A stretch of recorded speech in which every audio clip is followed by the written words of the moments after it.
प्रिय विद्यार्थी, good morning. आज हम आप लोगों को मुंशी प्रेमचंद जी के द्वारा रचित कहानी जो मंत्र है उसकी व्याख्या बताएंगे। बच्चों, इसका सारांश आपको बताया जा चुका है। मुझे उम्मीद भी है कि आपको कहानी का जो सार है समझ में आया होगा। इस लेसन के पहले गद्य से हमने आपको बात निबंध को पढ़ा दिया है, जिसके लेखक प्रताप नारायण मिश्र जी हैं। बच्चों, वह आपके सिलेबस से बाहर है। वह 30% जो सिलेबस आपके कोर्स से हटाया गया है उसमें आता है वह, इसलिए आप उसे तैयार कीजिएगा, लेकिन एग्जाम की दृष्टि से वह इम्पॉर्टेंट नहीं है। यह जो वीडियो हम आपको बनाकर भेज रहे हैं, मंत्र मुंशी प्रेमचंद जी का जो कहानी है, इसे आप लोग अच्छे से तैयार कीजिएगा। जो भी संदर्भ रहेगा, रेखांकित अंशों की जो व्याख्या रहेगी या तथ्यपरक जो आंसर आपको देना है प्रश्नों के, उसको आप लोग तैयार कीजिएगा। यानी गद्य से इस पाठ को आप तैयार रखिएगा। सिलेबस और टाइम टेबल आपके पास भेजा जा चुका है ग्रुप में, तो उसे देख लीजिएगा, क्योंकि उसमें जो गद्य से दिया गया है आपको बात प्रताप नारायण मिश्र के द्वारा जो निबंध है वह नहीं आएगा। इसलिए मैं आपको बार बार कह रहा हूं कि जो यह लेसन आपको बताने जा रहा हूं, इसका सारांश आपको बताया जा चुका है, इसे आप अवश्य तैयार कीजिएगा। तो चलिए शुरू करते हैं। बच्चों, लेखक कहता है कि संध्या का समय था, यानी शाम का समय था। डॉक्टर चड्ढा गोल्फ खेलने के लिए तैयार हो रहे थे। यानी जो डॉक्टर चड्ढा साहब थे, सारांश में हमने जिक्र किया था, वह गोल्फ एक प्रकार का खेल है। इसमें एक छड़ी होती है और एक गेंद होता है। यानी जिस तरह से हॉकी से थोड़ा सा भिन्न होता है, उसी जैसा होता है लेकिन भिन्न होता है। तो वह गोल्फ खेलने के लिए तैयार हो रहे थे। मोटर कार सामने खड़ी थी और इनकी जो मोटर कार थी वह सामने दरवाजे के सामने खड़ी थी कि दो कहार एक डोली लिए आते दिखाई दिए। बच्चों, इसमें दो कहार हैं, लेकिन पुरानी बुकों में आपको 4 कहार मिलेंगे कि 4 कहार लेकर के आते हैं डोली को। तो कोई दिक्कत नहीं है, आप समझने का प्रयास कीजिएगा। मीन्स 2 कहार एक डोली लिए आते दिखाई देते हैं सामने। डोली के पीछे बूढ़ा लाठी टेकता चला आ रहा है और एक वृद्ध व्यक्ति है, बूढ़ा व्यक्ति है, वह लाठी के सहारे लाठी को टेकते हुए चला आ रहा है डॉक्टर चड्ढा के मकान की तरफ। डोली औषधालय के सामने आकर रुक गई। यानी जो डॉक्टर चड्ढा का मकान था, जहां से वो जिस रूम के सामने, यानी जिस रूम से वह दवा निकालते थे, देते थे, वहां पर आकर के रुक जाती है। बूढ़े ने धीरे धीरे आकर द्वार पर पड़ी हुई चिक से झांका और दरवाजे से देखते हैं। चिक का मतलब वही जो होता है रोशनदानी की तरह, या कह लीजिए दरवाजे से संबंधित चीज है। तो बूढ़े ने धीरे धीरे आकर द्वार पर पड़ी हुई चिक से झांका। ऐसी साफ सुथरी जमीन पर पैर रखते हुए भय हो रहा था। लेखक कह रहा है, मुंशी प्रेमचंद जी कह रहे हैं कि उस वृद्ध व्यक्ति को डॉक्टर चड्ढा के मकान या उनके द्वार पर पैर रखते हुए भय हो रहा था, क्योंकि वो बहुत साफ सुथरी जमीन थी कि कोई घुरक न बैठे, अर्थात कोई डांटे ना, कोई बोले ना। डॉक्टर साहब को मेज के सामने खड़े देखकर भी कुछ कहने का साहस न हुआ। और डॉक्टर साहब चूंकि मेज के सामने खड़े थे, लेकिन इस वृद्ध व्यक्ति को कुछ कहने का साहस न हुआ, यह डर रहे थे। फिर आगे लेखक कहते हैं कि डॉक्टर साहब ने चिक के अंदर से गरज कर कहा, कौन है? और डॉक्टर चड्ढा गरज कर कड़क कर बोलते हैं कि वहां बाहर कौन है, क्या चाहता है? बूढ़े ने हाथ जोड़कर कहा, हुजूर, बड़ा गरीब आदमी हूँ, मेरा लड़का कई दिन से। मीन्स वह कहता है वृद्ध व्यक्ति की हुजूर साहब हाथ जोड़कर कहता है कि मैं बहुत गरीब व्यक्ति हूँ और मेरा लड़का कई दिन से बीमार है, आंखें तक नहीं खोला है। डॉक्टर साहब ने सिंगार जलाकर कहा, कल सवेरे आओ। और डॉक्टर साहब सिंगार जलाकर कहते हैं कि तुम जाओ, कल सुबह में आना। सिंगार यानी एक प्रकार का सिगरेट होता है, लंबा सा होता है, बहुत लंबा सा। जैसे फिल्मों में आप लोग देखते हैं कि कभी कभी राजा महाराजा पीते हैं ना, तो उसी तरह से छोटा वाला सिगरेट नहीं है जो कागज का या कह लीजिए कि तंबाकू का बना होता है, आप लोग मार्केट में जो देखते हैं। ये बड़ा होता है, राजा महाराजा या अमीर लोग पीते हैं, जो इसके शौकीन होते हैं। तो डॉक्टर साहब ने सिंगार जलाकर कहा, कल सवेरे आओ। कल सवेरे हम इस वक्त मरीजों को नहीं देखते हैं और कहते हैं कि हम इस समय मरीज को नहीं देखते हैं। बूढ़े ने घुटने टेक कर जमीन पर सिर रख दिया और वह वृद्ध व्यक्ति घुटने को टेक देता है, झुक जाता है और अपना सिर जो है जमीन पर रख दिया और बोला, दुहाई है सरकार की, लड़का मर जाएगा। यानी दुहाई का मतलब संकट में रक्षा के लिए की गई पुकार। यानी वो पुकारते हैं कि आपकी दुहाई है, यानी उस डॉक्टर को पुकारते हैं और कहते हैं कि दुहाई है सरकार, मेरा लड़का मर जाएगा, हुजूर 4 दिन से आंखें नहीं खोला है। और सरकार 4 दिन से मेरा लड़का आंखें नहीं खोला है, कृपया आप उसे देख लीजिए। लेकिन डॉक्टर साहब तो जानते ही आप लोग कि कहीं न कहीं वह देखना चाहते नहीं थे और देखते भी नहीं हैं। फिर आगे क्या होता है? फिर लेखक कहता है कि डॉक्टर चड्ढा ने कलाई पर नजर डाली, यानी उनके हाथ में वॉच था। उस वॉच की तरफ देखते हैं, उनके पास केवल 10 मिनट समय और बाकी था। केवल उनके पास 10 मिनट का समय था। गोल्फ स्टिक खूंटी से उतारते हुए बोले, और जो गोल्फ स्टिक है, हमने पहले ही बताया गोल्फ का मतलब एक स्टिक होता है, एक गेंद होता है या खेल है। तो गोल्फ स्टिक खूंटी से उतारते हुए बोले, कल सवेरे आओ। और वही बात दोहराते हैं कि जाओ तुम, कल सवेरे आना। कल सवेरे यह हमारे खेलने का समय है और यह जो है मेरे खेलने का समय है। इस वक्त मैं किसी भी मरीज को नहीं देखता हूं, अर्थात मरीजों को मैं इस समय नहीं देखता हूं, यह मेरे खेलने का समय है। बूढ़े ने पगड़ी उतार कर चौखट पर रख दी।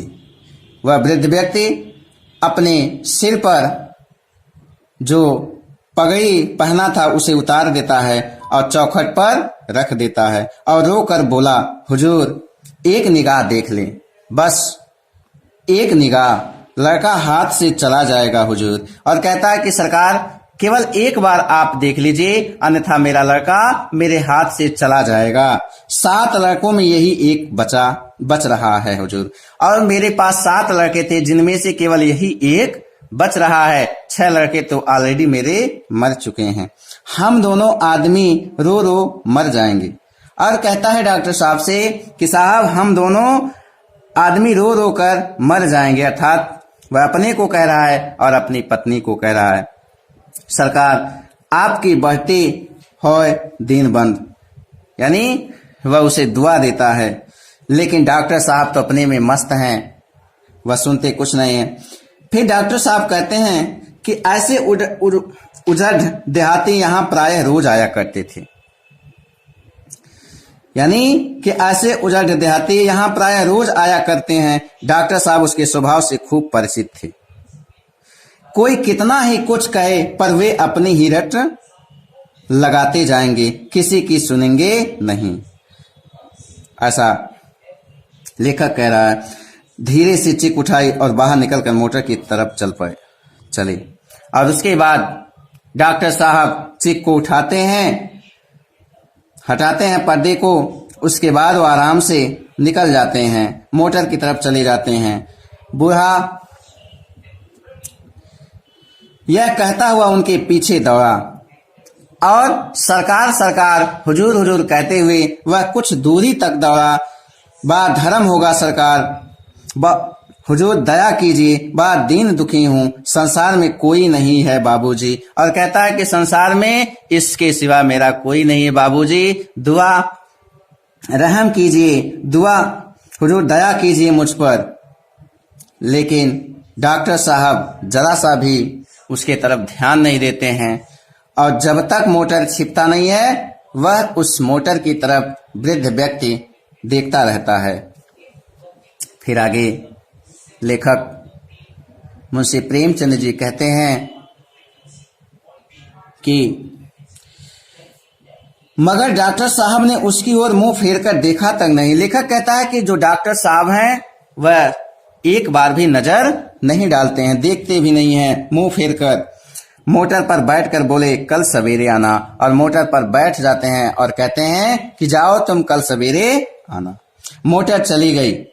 बूढ़ा कई मिनट तक मूर्ति की भांति निश्चल खड़ा रहा। मूर्ति की भांति वह निश्चल स्वभाव से खड़ा रहा। संसार में ऐसे मनुष्य भी होते हैं जो अपने आमोद प्रमोद के आगे किसी की जान की भी परवाह नहीं करते, यानी अपने यश वैभव के आगे वह किसी की जान की परवाह भी नहीं करते हैं। ऐसा मुंशी प्रेमचंद जी कह रहे हैं और सही भी है। शायद इसका उसे अब भी विश्वास न आता था, यानी उस वृद्ध व्यक्ति को यह भी विश्वास नहीं हो रहा था। सभ्य संसार इतना निर्मम, इतना कठोर है, इसका ऐसा मर्मभेदी अनुभव अब तक न हुआ था। यानी मर्म पर आघात करने वाला जैसे मर्मभेदी बाण होता, उसी को हम लोग मर्म स्पर्श या मर्मभेदी कहते हैं। वह उस पुराने जमाने के जीवों में था। यानी लेखक कह रहा है कि जो डॉक्टर चड्ढा साहब थे वह पुराने जीवों में एक थे। जैसे पुराने लोग थे, पुराने जमाने के लोग थे, अपने यश वैभव के आगे किसी गरीब दीन दुखियों की बातों को नहीं सुनते थे, मानते नहीं थे, उसकी तरफ नजर भी नहीं डालते थे। उसी तरह से हमारे डॉक्टर साहब चड्ढा भी थे, जो लगी हुई आग को बुझाने, मुर्दे को कंधा देने, किसी के छप्पर को उठाने और किसी कलह को शांत करने के लिए सदैव तैयार रहते थे। जब तक बूढ़े को मोटर दिखाई दी वह खड़ा टकटकी लगाए उस ओर ताकता रहा। यानी जब तक जो है उस वृद्ध व्यक्ति को वह मोटर कार दिखाई दी तब तक वह उसे देखता रहा, टकटकी लगाए रहा। शायद उसे अब भी डॉक्टर साहब के लौट आने की आशा थी। वह आशा लगाए हुए था कि शायद डॉक्टर साहब आ जाएंगे, लेकिन वह आते नहीं हैं। फिर उसने कहारों से डोली उठाने को कहा और उसके बाद वह वृद्ध व्यक्ति मीन्स भगत अपने कहारों से कहता है कि चलो डोली को उठाओ और लेकर वापस घर चलो। जो डोली जिधर से आए थे उधर ही चली गई। चारों ओर से निराश होकर वह डॉक्टर चड्ढा के पास आया था। और लेखक कहता है कि चारों तरफ से निराश होकर वह डॉक्टर चड्ढा के पास आया था कि वहां हम चलेंगे, क्योंकि डॉक्टर चड्ढा का नाम फेमस था, अच्छे डॉक्टर थे, लेकिन यहां भी उसे निराशा ही मिली। इनकी बड़ी तारीफ सुनी थी। यहां से निराश होकर फिर वह किसी दूसरे डॉक्टर के पास न गया। और लेखक कहता है कि यहां से निराश होकर फिर वह वृद्ध व्यक्ति कहीं पर यानी किसी दूसरे डॉक्टर के पास न गया और अपनी किस्मत ठोक ली। फिर आगे कहते हैं कि उसी रात को उसका हंसता खेलता 7 साल का बालक अपनी बाल लीला समाप्त करके इस संसार से सिधार गया। अर्थात उसी रात वह हंसता खेलता हुआ बालक जो 7 साल का था और 7 बच्चों में से यानी 7 लड़कों में से यही एक बचा भी था, वह भी अपने इस जीवन को समाप्त कर लिया, अर्थात इस संसार से चला गया, उसकी मृत्यु हो गई। बूढ़े माँ बाप के जीवन का यही एक आधार था। और लेखक कह रहा है कि बूढ़े माँ बाप का यही एक आधार था कि यही इसका सहारा बनेगा आगे चलकर, लेकिन सब कुछ समाप्त हो गया। इसी का मुंह देखकर वे जीते थे। इस दीपक के बुझते ही जीवन की अंधेरी रात भाई भाई करने लगी। और लेखक कहता है कि जैसे ही यह दीपक बुझा कि इसके जीवन की अंधेरी रात भाई भाई करने लगी, बुढ़ापे की विशाल ममता टूटे हुए हृदय से निकलकर उस अंधकार में आर्त स्वर से रोने लगी, अर्थात असहाय हो गया। इसके आगे पीछे इसका कोई सहारा नहीं रहा।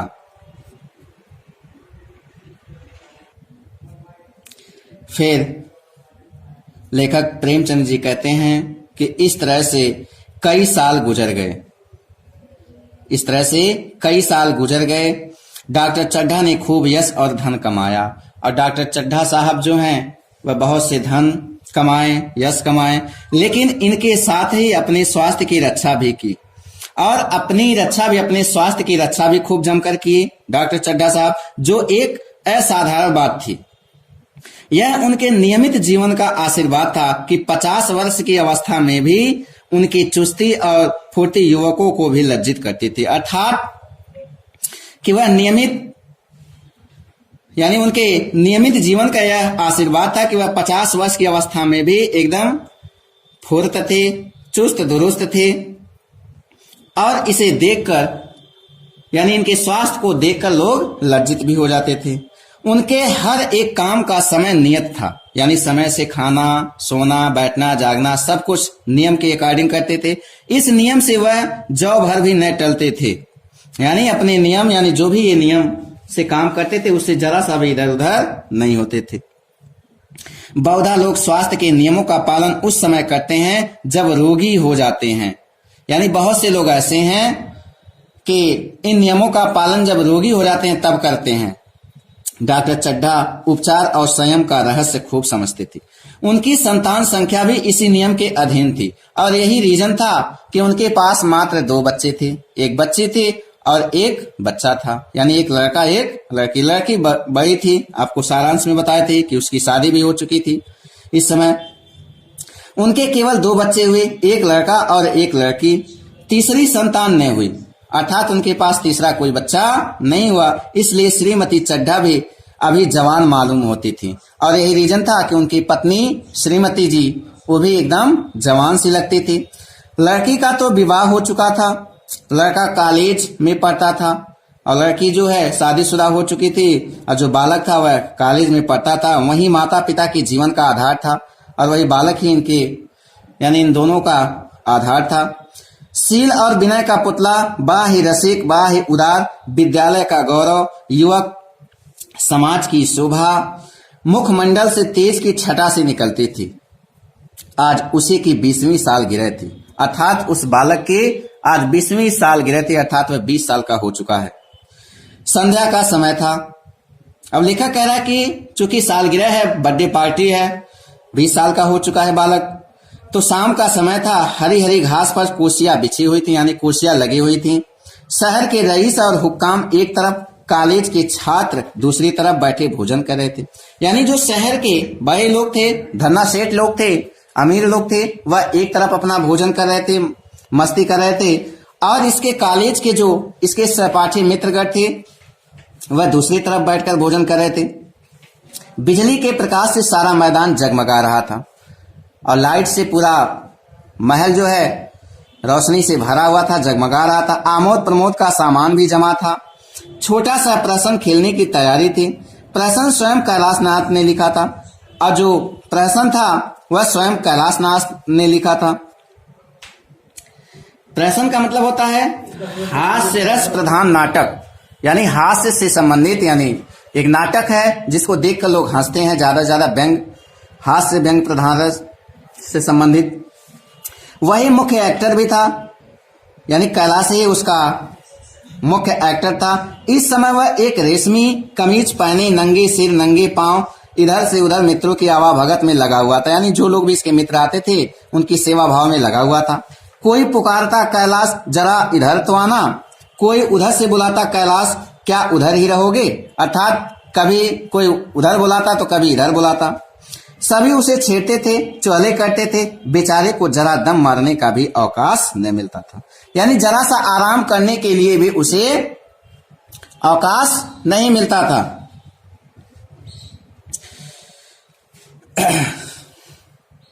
सहसा एक रमणी ने उसके पास आकर कहा, यानी एक रमणी बालिका आकर के कहती है कि क्यों कैलाश, तुम्हारा सांप कहाँ है? जरा मुझे दिखा दो। यानी तुम तो खूब कहते हो मैं सांप पाला हूं, ये किया हूं, वो किया हूं, जरा मुझे भी तो अपना सांप दिखा दो। कैलाश ने उससे हाथ मिलाकर कहा, मृणानी इस वक्त क्षमा करो, कल दिखा दूंगा। और कहता है कि मृणानी तुम इस वक्त मुझे क्षमा करना, मैं कल तुम्हें सांप को दिखा दूंगा। मृणानी ने आग्रह किया, जी नहीं, तुम्हें दिखाना पड़ेगा, मैं आज नहीं मानने की, यानी मैं तुम्हारी बातों को आज नहीं मानूंगी। तुम रोज कल कल करते हो कि कल दिखा देंगे, कल दिखा देंगे। मृणानी और कैलाश दोनों सहपाठी थे और एक दूसरे के प्रेम में पगे हुए थे। यानी मृणानी और कैलाश जो है सहपाठी थे, एक ही क्लास में पढ़ते थे, सब लोग साथ में रहते थे और एक दूसरे से प्रेम करते थे लोग। कैलाश को सांपों के पालने, खिलाने और नचाने का शौक था। यानी कैलाश जो है सांप को पालने का शौक रखता था, उसे खिलाने का शौक था उसको। तरह तरह के सांप पाल रखे थे और तरह तरह के सांप भी उसने पाल रखे थे। उनके स्वभाव और चरित्र की परीक्षा करता रहता था और हमेशा उन सांपों के स्वभाव की, उनके चरित्रों की परीक्षा लेता रहता था। थोड़े दिन हुए उसने विद्यालय में सांपों पर एक मार्के का व्याख्यान दिया था और कुछ समय पहले उसने सांपों पर एक मार्के का यानी बहुत ही अच्छा व्याख्यान भी दिया था, सांपों को नचाकर दिखाया भी था। प्राणी शास्त्र के बड़े बड़े पंडित भी यह व्याख्यान सुनकर दंग रह गए थे और तमाम से पंडित विद्वान जो हैं वह भी इस व्याख्यान को सुनकर दंग रह गए थे। यह विधा उसने एक सपेरे से सीखी थी और यह जो है उसने किससे सीखी थी? एक सपेरे से सीखी थी। सांपों की जड़ी बूटियां जमा करके उसे मर्जा था, जमा करने का उसे मर्जा था, यानी सांपों की जड़ी बूटियां जिससे कि सांप काट ले ठीक हो जाए, तो ऐसी ऐसी तमाम सी जड़ी बूटियों को इकट्ठा वो करता रहता था।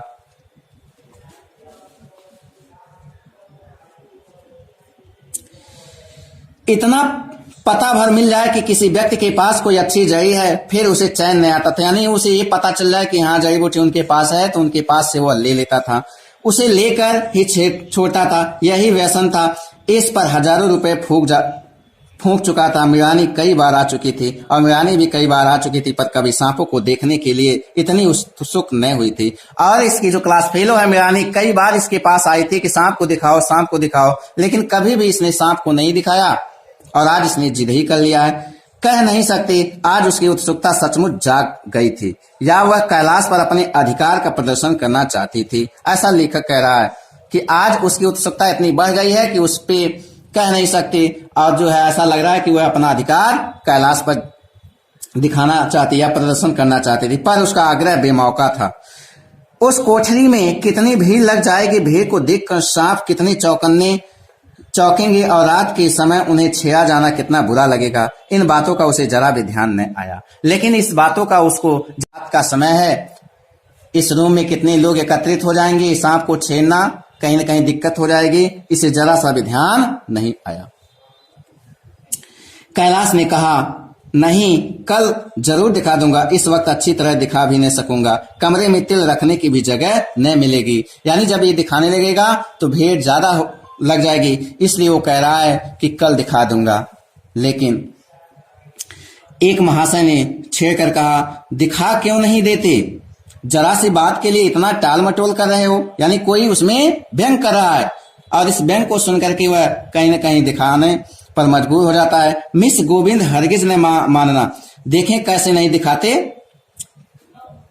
दूसरे महाशय ने और रद्दा चढ़ाया, यानी कुछ और भरते हैं। रद्दा का मतलब कि व्यंगपूर्ण बात कहकर, वही जो हमने आपको बताया कि कुछ भर देना, उकसा देना, उसी को हम रद्दा कहते हैं। तो दूसरे महाशय ने और रद्दा चाहा, मिस गोविंद इतनी सीधी और भोली हैं, तभी आप इतना मिजाज करते हैं। दूसरी सुंदरी होती तो इसी बात पर बिगड़ खड़ी होती। यानी अगर कोई दूसरी लड़की होती तो देखते हैं। तीसरे साहब ने मजाक उड़ाया, अजी बोलना छोड़ देती, भला कोई बात है? इस पर आपको दावा है कि मृणानी के लिए जान हाजिर है। मृणानी ने देखा कि ये सौदे उसे रंग पर चढ़ा रहे हैं और मृणानी देखती भी हैं कि उसे लोग भर रहे हैं, चढ़ा रहे हैं, तो बोली, आप लोग मेरी वकालत न करें, मैं खुद अपनी वकालत कर लूंगा। अर्थात आप लोग हमें कुछ ना कहें, हम खुद अपना उन्हें मना लेंगे। मैं इस वक्त सांपों का तमाशा नहीं देखना चाहती, चलो छुट्टी हुई। और इतना कह के वो कहती हैं कि मुझे भरने की जरूरत नहीं है, मुझे उकसाने की जरूरत नहीं है, रहने दीजिए, मैं कल ही देख लूंगी। यानी वो फिर बाद में दूसरे की बातों को नहीं मानती। लेकिन होता क्या है, इस पर मित्रों ने ठहाका लगाया। एक साहब बोले, देखना तो आप सब कुछ चाहें पर कोई दिखाए भी तो। यानी बोले देखना तो आप सब कुछ चाहें पर कोई दिखाए भी तो। कैलाश को मीरानी की झेपी हुई सूरत देखकर मालूम हुआ कि इस वक्त उसका इनकार वास्तव में उसे बुरा लगा और उसके चेहरे को देखकर कैलाश को लगता है कि मुझे इनकार नहीं करना चाहिए, क्योंकि उसका चेहरा उदास था, गिरा हुआ था, और इसलिए उन्हें लगा कि वह बुरा लग रहा है मेरी बातों को।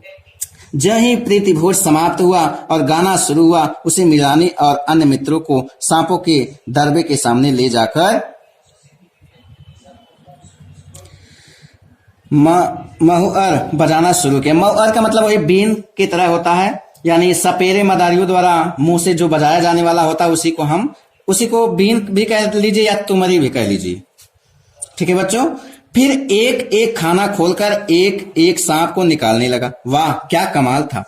ऐसा जान पड़ता था कि उसकी एक एक बात, उसके मन का एक एक भाव समझते हैं। यानी ऐसा लग रहा था कि उसकी एक एक बातों को समझते हैं, मानते हैं। किसी को उठा लिया, किसी को गर्दन में डाल लिया, किसी को हाथ में लपेट लिया। मीरानी बार बार मना करती कि उन्हें गर्दन में न डालो, लेकिन जो मीरानी थी, उसकी सहपाठी जो थी, वह उसे बार बार मना करते थे कि नहीं, गर्दन में मत डालो, दूर ही से दिखा दो, बस जरा नचा दो। कैलाश के गर्दन में सांपों को लिपटते देखकर उसकी जान निकल जाती थी। यानी मीरानी की जान निकल जाती थी जब वह गर्दन में लपेटता था। पछता रही थी कि मैंने व्यर्थ ही इनसे सांप दिखाने को कहा, क्योंकि एक दूसरे से लोग संबंध रखते थे। मगर कैलाश एक न सुनता था। प्रेमिका के सम्मुख अपने सर्प कला प्रदर्शन का ऐसा अवसर पाकर वह कब चूकता। यानी लेखक कह रहा कि प्रेमिका के सम्मुख अपनी सर्प कला का जो इसको प्रदर्शन दिखाना था, ऐसा अवसर पाकर वह कब चूकता, यानी उसे चूकता, यानी उसे खोना नहीं चाहता। एक मित्र ने एक मित्र ने कहा कि दांत तोड़ डाले होंगे। यानी वो कहता है, टोकता है कि इसके दांत आपने तोड़ दिए हैं, इसलिए जो है गले में लपेट ले रहे हो। कैलाश हंसकर बोला, दांत तोड़ डालना मदारियों का काम है, किसी के दांत नहीं तोड़े गए हैं। और कहता है कि वो मदारी लोग तोड़ते हैं, हमने किसी के दांत नहीं तोड़े, कहिए तो दिखा दूं। कहकर उसने एक काले सांप को पकड़ लिया और बोला, मेरे पास इससे बड़ा और जहरीला सांप दूसरा नहीं है। अगर किसी को काट ले तो आदमी आनंद फानंद में मर जाएगा। और कहता है कि इससे बड़ा विषैला सर्प मेरे पास नहीं है, और यदि किसी को यह काट ले तो आनंद फानंद में वह मर जाएगा। लहर भी न आए, इसके काटे का मंत्र नहीं, इसके दांत दिखा दूं। मीरानी ने उसका हाथ पकड़ कर कहा, नहीं नहीं कैलाश, ईश्वर के लिए उसे छोड़ दो, तुम्हारे पैरों पड़ती हूं न। इस पर दूसरे मित्र बोले, मुझे तो विश्वास नहीं आता। दूसरा मित्र कहता, मुझे नहीं विश्वास है कि इसके दांत नहीं तोड़े गए हैं, लेकिन तुम कहते हो तो मान लूंगा। कैलाश ने सांप की गर्दन पकड़कर कहा, नहीं साहब, आप आंखों से देखकर मानिए। दांत तोड़कर वश में किया तो क्या किया। सांप बड़ा समझदार होता है। अगर उसे विश्वास हो जाए कि इस आदमी से कोई हानि न पहुंचेगी तो वह उसे हरगिज न काटेगा। और कैलाश कहता है कि सांप को मुझे विश्वास है कि सांप को, यानी अगर सांप को विश्वास है कि अगर उस व्यक्ति से हानि नहीं है तो उसे कोई नुकसान नहीं पहुंचाएगा। फिर लेखक कहता है कि मीरानी ने जब देखा कि कैलाश पर इस वक्त भूत सवार है तो उसने यह तमाशा न करने के विचार से कहा, अच्छा भाई, अब यहां से चलो, देखो गाना शुरू हो गया है, आज मैं कोई भी चीज सुनाऊंगी। यह कहते हुए उसने कैलाश का कंधा पकड़कर चलने का इशारा किया और कमरे में निकल गई। मगर कैलाश विरोधियों का शंका समाधान करके ही दम लेना चाहता था, क्योंकि उसके मित्र ने कह दिया कि दांत तोड़े होंगे इसलिए। लेकिन मीरानी चाहती थी कि नहीं, अब कुछ मत करो, चलो तुम, गाना बजाना शुरू हो गया है।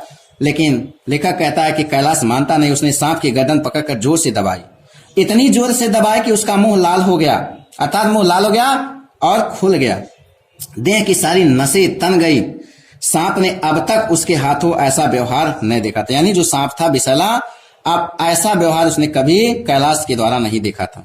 उसकी समझ में नहीं आता था कि यह मुझसे क्या चाहते हैं।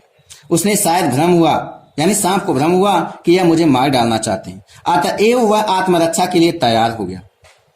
कैलाश ने उसकी गर्दन खूब दबाकर मुंह खोल दिया और उसके जहरीले दांत दिखाते हुए बोला, जिन सज्जनों को शक हो आकर देख ले। आया विश्वास या अब भी कुछ शक है? मित्रों ने आकर उसके दांत देखे और चकित हो गए।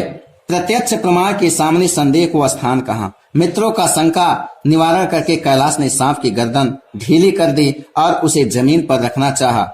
जैसे ही वह जमीन पर रखना चाहता है, पर वह काला जो गेहूं क्रोध से पागल हो रहा था, गर्दन नरम पड़ते ही उसने सिर उठाकर कैलाश की उंगली में जोर से काटा और वहां से भागा। कैलाश की उंगली से टप टप खून टपकने लगा, यानी उसकी उंगली से खून निकलने लगा, बहने लगा। उसने जोर से उंगली दबा ली और अपने कमरे की तरफ दौड़ा, जिस कमरे में ये रहता था। वहां मेज की दरार में एक जड़ी बूटी रखी थी, जिसे पीसकर लगा देने से घातक विष भी रफू हो जाता, यानी उस जड़ी को पीसकर लगाने से जो भी घातक बीमारी रहती थी, विष रहती थी, वो समाप्त हो जाती थी। मित्रों में हलचल बढ़ गई, यानी जो मित्र थे सभी के अंदर हलचल बढ़ गई। बाहर महफिल में भी खबर हुई। डॉक्टर साहब घबरा कर दौड़े, फौरन उंगली की जड़ कसकर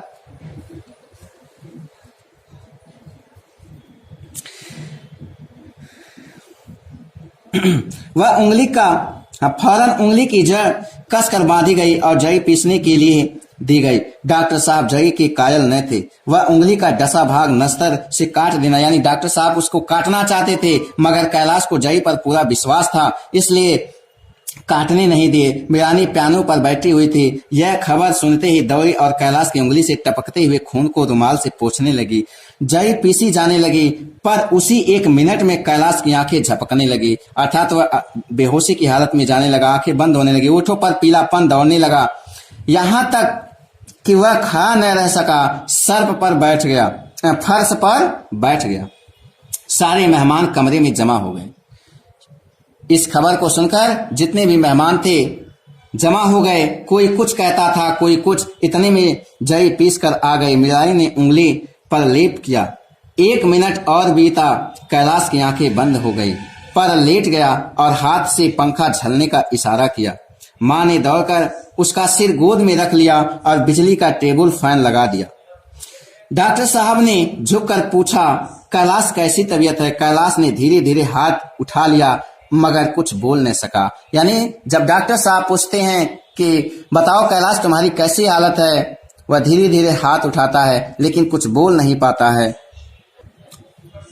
मिरानी ने करुण स्वर में कहा, क्या जड़ी कुछ असर न करेगी?